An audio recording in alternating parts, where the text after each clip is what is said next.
Assalamualaikum murid-murid. Untuk pembelajaran RBT pada hari ini, kita akan sambung pada tajuk teknologi rumah tangga, subtopik artikel jahitan. Baik, marilah kita tengok apakah latihan yang perlu kamu lakukan pada hari ini. Untuk buku kerja aktiviti, cikgu hari ini minta kamu untuk buat di muka surat 13. Surat 13 ya, muka surat 13. Okey, untuk pembelajaran hari ini kita akan belajar membuat pembentangan artikel jahitan dalam kelas. Sepatutnya untuk tajuk ini kamu perlu menghasilkan satu projek jahitan dan kamu perlu buat pembentangan untuk projek yang kamu telah hasilkan. Tapi kamu jangan risau, kita akan buat projek itu apabila kita sudah bertemu nanti selepas 8 Mac. Untuk hari ini, kita buat dahulu latihan dalam buku aktiviti. Awak boleh lihat pada gambar rajah yang disediakan. Dia minta kamu jawabkan soalan berdasarkan hasil jahitan kamu. Gambar artikel di bawah hanyalah sebagai contoh.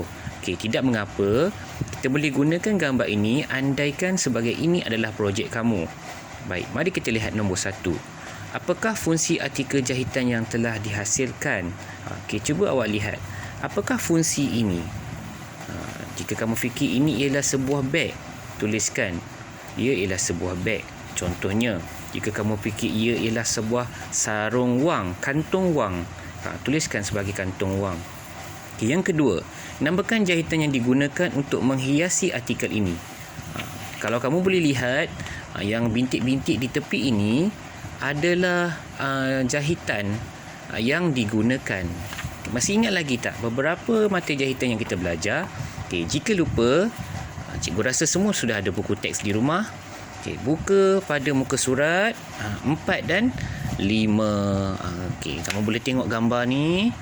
Cikgu dah ajar masa awal dulu, semasa PDPR, jahitan Kia, jahitan juluju halus, jahitan juluju kasar, jahitan insang pari, jahitan sembat, jahitan silang pangkar. Kamu boleh lihat gambar-gambar dia.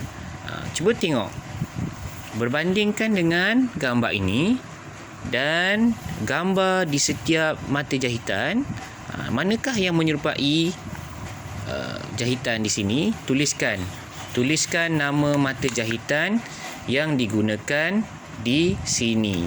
Cikgu tak nak bagi jawapan, cikgu nak kamu cari. Nombor 3. Nyatakan bahan jahitan yang digunakan. Kita dah belajar. Dekat mana tajuk bahan jahitan? Sini, alat jahitan.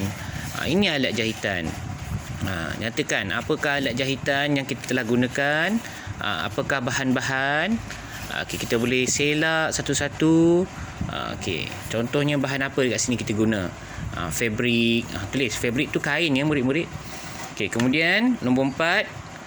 Mengapakah jenis jahitan yang dipilih? Kenapa kita pilih jahitan ini? Kenapa? Jadi, kamu boleh tengok di muka surat 4 dan 5 tadi, apakah fungsi-fungsinya? Kenapa kita gunakan? Jadi, kamu pilih.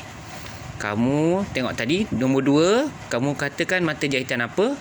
Contoh, mata jahitan sembat. Nombor 4, kenapa jenis jahitan yang berkenaan dipilih? Kerana jahitan sembat digunakan sebagai jahitan tetap untuk menjahit bahagian kelepet atau bahagian hiasan. Nampak tak sini jahitan sembat?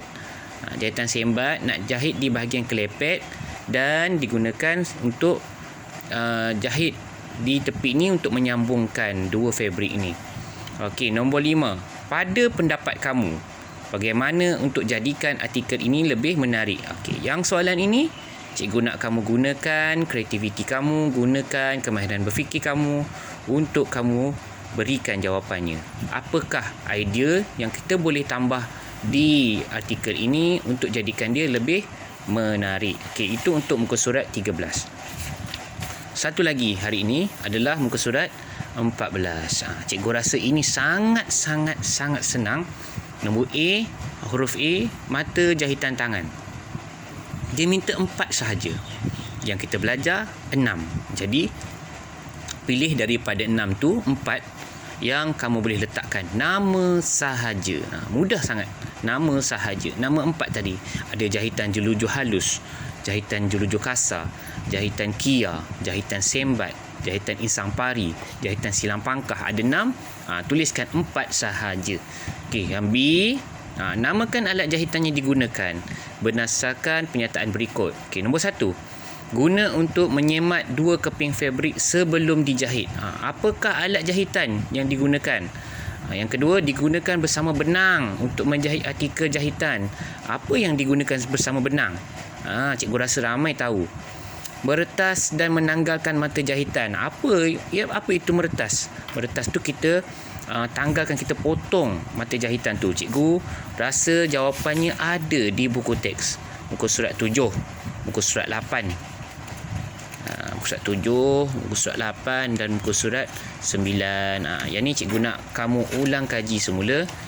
Cari, baca setiap soalan ini dan tuliskan jawapan di sini. Cikgu rasa sangat mudah latihan ini sebab kita dah belajar. Kita nak habiskan tajuk ini untuk minggu ini. Okey, murid-murid, cikgu harap kamu boleh hantar latihan yang dah siap ke Dewan Al-Farabi dalam kotak yang telah disediakan. Cikgu akan tanda, insya-Allah. Sekian. Terima kasih semua. Assalamualaikum.